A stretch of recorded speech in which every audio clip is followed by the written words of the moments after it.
Hello बच्चों, आइए इस प्रश्न को देखते हैं। दिए गए अनुच्छेद को पढ़िए। विराम अवस्था में एक्सोनल झिल्ली एक होती है तथा दो आवेशित आयन अंदर की अपेक्षा बाहर अधिक होते हैं। आयनों के इस अ, असमान वितरण के कारण है।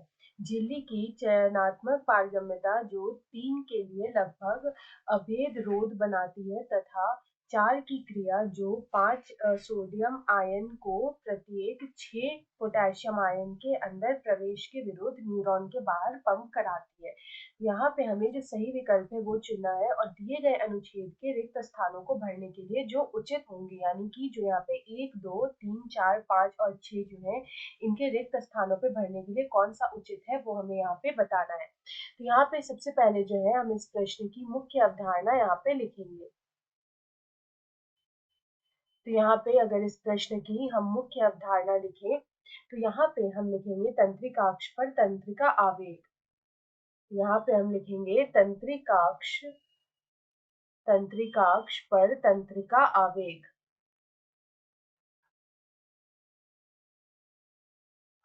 तो यहाँ पे अगर हम देखें तो हमें यहाँ पे बोल रहा है कि यहाँ पे जो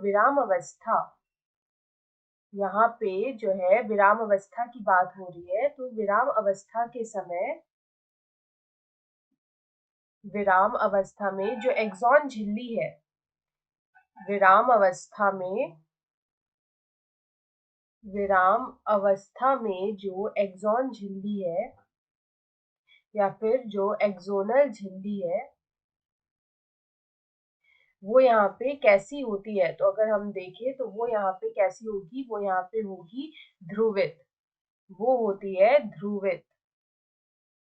उसके बाद अगर हम देखें तो हमारा जो यहाँ पे दूसरा आएगा वो आएगा कि दूसरा आवेशित आयन अंदर की अपेक्षा बाहर अधिक होते हैं। तो यहाँ पे जो धनात्मक आवेशित आयन होते हैं जिसको हम बोलेंगे धनात्मक आवेशित आयन, धनात्मक आवेशित आयन जो होते हैं वो अंदर की अपेक्षा बाहर अधिक होते हैं।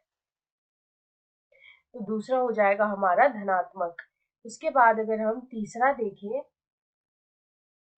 तो यहाँ पे आगे जो है हमारा वो लिखा है कि आयनों के इस असमान वितरण के कारण जो झिल्ली है उसकी चयनात्मक पारगम्यता जो होती है वो जो सोडियम आयन के लिए लगभग अभेद रोध बनाती है। तो यहाँ पे जो होगा हमारा तीसरा वो हो जाएगा सोडियम आयन, क्योंकि यहाँ पे जो झिल्ली की चयनात्मक पारगम्यता है वो सोडियम आयन के लिए लगभग अभेद रोध बनाती है। और यहाँ पे क्या होगा तथा अगर हम बोले तो जो सोडियम पोटेशियम पंप की जो क्रिया होती है तथा यहाँ पे हम बोल सकते हैं कि जो सोडियम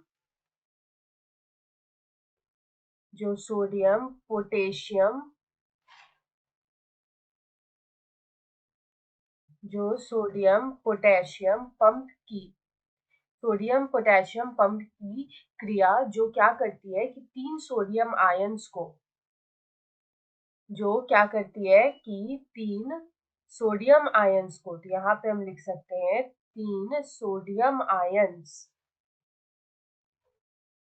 तीन सोडियम आयंस को जो है वो प्रत्येक दो पोटेशियम आयंस के अंदर प्रवेश के विरुद्ध न्यूरॉन के बाहर पंप करती है। तो यहाँ पे 3 सोडियम आयन हो जाएगा और 2 पोटेशियम आयन हो जाएगा और 2 पोटेशियम आयंस के अंदर प्रवेश के विरुद्ध न्यूरॉन के बाहर पंप करती है। तो न्यूरॉन के बाहर वो 3 सोडियम आयन को जो है वो यहाँ पे पंप करेगी।